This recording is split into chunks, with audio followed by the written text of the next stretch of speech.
A vida feliz. Sêneca. Obrigado por visitar o canal. Se puder, por favor, curta, comente, compartilhe e se inscreva no canal. Obrigado. Audiobooks Reserva Cognitiva.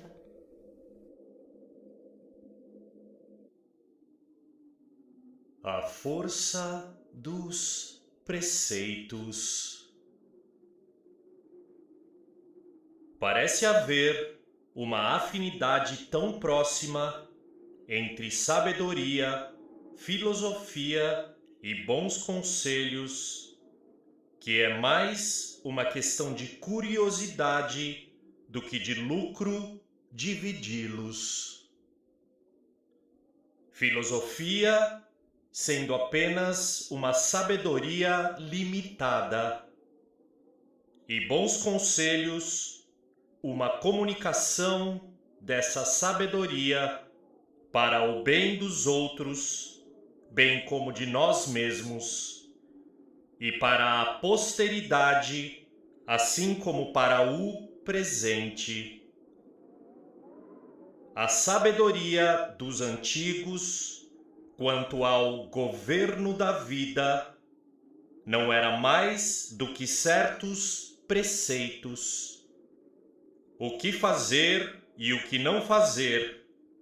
E os homens eram muito melhores nessa simplicidade, pois, à medida que se tornavam mais instruídos, ficavam menos cuidadosos em ser bons. Essa virtude simples e aberta agora se tornou uma ciência sombria e intricada. E somos ensinados a disputar em vez de viver. Enquanto a maldade era simples, remédios simples também eram suficientes contra ela. Mas, agora que criou raízes e se espalhou, devemos fazer uso de medicamentos mais fortes.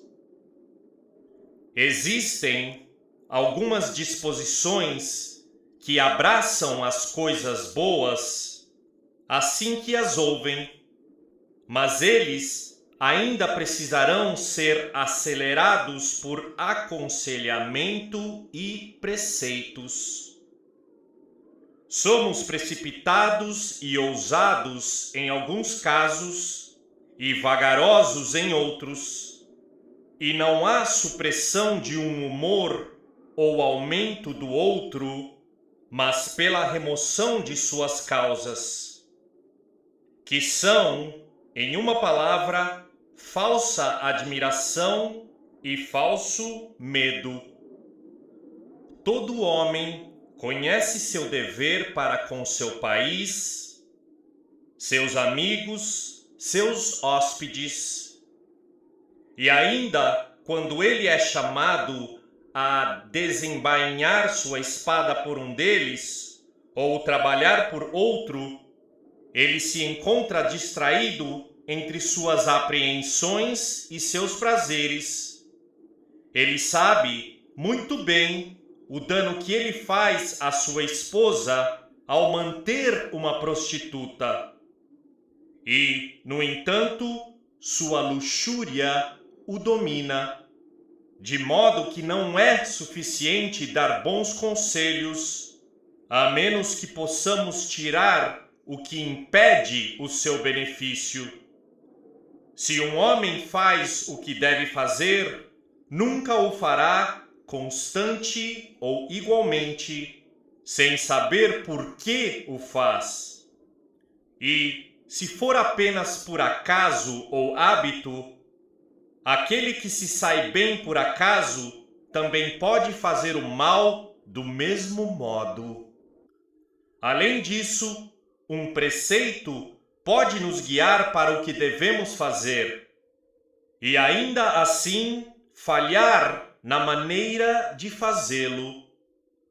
Um entretenimento caro pode, em um caso, ser extravagância ou gula, e ainda um ponto de honra e discrição em outro caso.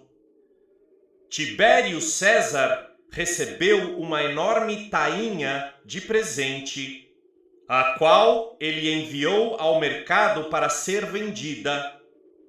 E agora, diz ele, meus senhores, a algum de seus companheiros, vocês verão que Apício ou Otávio serão os compradores para este peixe. Otávio superou a oferta inicial e deu cerca de 30 libras esterlinas por ele. Ora, havia uma grande diferença entre Otávio, que o comprou para seu prazer, e o outro que o comprou como um presente a Tibério. Os preceitos são inúteis se não formos primeiro instruídos sobre as opiniões que devemos ter sobre o assunto em questão. Seja a pobreza, a riqueza, a desgraça, a doença, o exílio, etc. Vamos, portanto, examiná-los um por um, não como são chamados, mas o que na verdade são. E assim para as virtudes, não adianta colocar em alta estima a prudência, a fortaleza, a temperança, a justiça, se não sabemos primeiro o que é virtude. Seja uma ou mais, ou se aquele que tem uma tem tudo, ou como eles se diferem. Os preceitos são de grande peso, e alguns poucos úteis à mão fazem mais para uma vida feliz do que volumes inteiros ou advertências, que não sabemos onde encontrar. Esses preceitos salutares devem ser nossa meditação diária, pois são as regras pelas quais devemos enquadrar nossas vidas. Quando são comprimidos em sentenças, atingem os afetos, enquanto o aconselhamento é apenas o soprar de brasas. Eles movem o vigor da mente e excitam a virtude. Já temos a coisa, mas não sabemos onde está. É pelos preceitos que o entendimento se alimenta e aumenta. Os ofícios da prudência e da justiça são por eles guiados e nos conduzem ao cumprimento de nossos deveres. Um preceito dito em verso tem um efeito muito maior do que em prosa. E aquelas mesmas pessoas que nunca pensam que têm o suficiente, que apenas ouçam uma frase dura contra a avareza, como poderão aplaudir e admirar e desafiar abertamente o dinheiro? Assim que encontramos as afeições atingidas, devemos seguir o golpe, não com silogismos ou peculiaridades de espírito, mas com razão clara e forte, e devemos fazê-lo com gentileza também, e respeito por lá vai uma bênção junto com conselhos e discursos que são totalmente voltados para o bem do ouvinte. E aqueles ainda são os mais eficazes que têm razão junto de si. E diga-nos também por que devemos fazer isso ou aquilo e o que devemos fazer, pois alguns entendimentos são fracos e precisam de um instrutor para lhes expor o que é bom e o que é mal. É uma grande virtude amar, dar e seguir bons conselhos. Se não nos leva à honestidade, pelo menos nos deixa aptos para ela. Como várias partes constituem apenas uma harmonia, e a música mais agradável surge das dissonâncias. Assim deve um homem sábio reunir muitos atos, muitos preceitos e os exemplos de muitas artes para ilustrar sua própria vida. Nossos antepassados nos deixaram encarregados de evitar 3 coisas: ódio, inveja e desprezo. Agora, é difícil evitar a inveja e não incorrer em desprezo, pois, ao tomarmos muito cuidado para não usurpar os outros, muitas vezes ficamos sujeitos a atropelarmos a nós mesmos. Algumas pessoas têm medo dos outros, porque é possível que outros tenham medo deles. Mas vamos nos proteger de todas as mãos, pois a bajulação é tão perigosa quanto o desprezo. Não quer dizer que, em caso de advertência, eu já sabia disso antes, pois sabemos muitas coisas, mas não as consideramos, de modo que é a parte de um monitor não tanto para nos ensinar, mas para nos lembrar de nossos deveres. Às vezes, um homem supervisiona aquilo que está bem debaixo de seu nariz. Outras vezes, é descuidado ou finge não ver. Todos sabemos que a amizade é sagrada e, no entanto, a violamos. E o maior libertino espera que sua própria esposa permaneça honesta. O bom conselho é o serviço mais necessário que podemos prestar à humanidade e, se o dermos a muitos, certamente alguns lucrarão, pois, de muitas tentativas, algumas ou outras sem dúvida terão sucesso. Aquele que coloca um homem em posse de si mesmo faz uma grande coisa, pois a sabedoria não se mostra tanto em preceito quanto na vida. Com firmeza de espírito e domínio do apetite, ensina-nos tanto a fazer como a falar e a fazer com que as nossas palavras e ações tenham uma só cor. Se o fruto que colhemos de uma árvore que plantamos for o mais agradável, quanto maior prazer teremos no crescimento e aumento das boas maneiras de nossa própria formação. É um sinal eminente de sabedoria para um homem ser sempre como ele mesmo. Sempre haverá alguns que mantêm uma mesa modesta e esbanjam na construção. Ser extravagante consigo mesmo e proibi-lo para os outros. Mesquinhos em casa e pródigos no exterior. Esse desvio é vicioso e o efeito de uma mente insatisfeita e inquieta, ao passo que todo homem sábio vive por regras. Esta discordância de propósitos surge daí, ou que não propomos a nós mesmos o que queremos ser, ou se o fizermos, que não o perseguimos, passando de uma coisa para outra, e não apenas não mudamos nenhum dos dois, mas voltamos ao que havíamos renunciado e condenado anteriormente. Em todos os nossos empreendimentos, vamos primeiro examinar nossa própria força, a próxima empreitada e, em terceiro lugar, as pessoas com que teremos que lidar.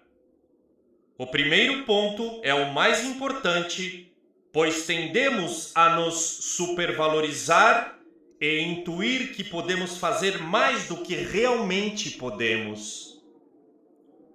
Um homem se apresenta como orador e sai assim que abre a boca. Outro cobra demais de sua propriedade, talvez, ou de seu corpo. Um homem tímido não é adequado para os negócios públicos. Alguns, novamente, são muito rígidos e peremptórios para o tribunal. Muitas pessoas estão aptas a fugir de sua raiva, digo, e em uma brincadeira também. Se algum assunto afiado cair em seu caminho, eles preferirão arriscar o pescoço a perder uma piada. É melhor que essas pessoas fiquem quietas no mundo do que ocupadas nessas ações. A aquele que é naturalmente colérico e impaciente, evite todas as provocações e aqueles negócios que se multiplicam e rendem mais. E ainda aqueles dos quais não há recuo. Quando podemos sair com prazer e com bastante esperança de levar nossos problemas a termo, está muito bem. Se acontecer de um homem estar amarrado a negócios dos quais ele não pode se afastar nem romper, que ele possa imaginar aquelas algemas em sua mente como ferros em suas pernas. Elas são problemáticas no início, mas, quando não há remédio senão paciência, o hábito as torna fáceis para nós e a necessidade nos dá coragem. Somos todos escravos do destino, alguns apenas em correntes folgadas e douradas, outros em correntes apertadas e mais grosseiras. Digo, e aqueles que nos amarram também são escravos. Alguns da honra, outros da riqueza. Alguns dos cargos e outros do desprezo. Alguns de seus superiores, outros de si próprios. Não, a própria vida é uma servidão. Vamos fazer o melhor dela então e com nossa filosofia emendar nosso destino. As dificuldades podem ser amenizadas e pesados fardos eliminados à nossa vontade. Não cobicemos nada fora de nosso alcance, mas nos contentemos com coisas esperançosas e atingíveis. E sem invejar as vantagens dos outros, pois a grandeza está sobre um precipício íngreme e é muito mais seguro e silencioso viver sobre uma planície. Quantos grandes homens são forçados a manter sua posição por mera necessidade, porque eles descobrem que não há como descer dali senão saltando de cabeça? Esses homens devem se fortalecer contra as consequências nefastas por meio de virtudes e meditações que os tornem menos preocupados com o futuro. O expediente mais seguro, neste caso, é limitar nossos desejos e não deixar nada a cargo da sorte, que possamos manter em nosso próprio poder. Nem este curso nos comporá totalmente, mas nos mostra Na pior das hipóteses, o fim de nossos problemas. A vida feliz. Sêneca.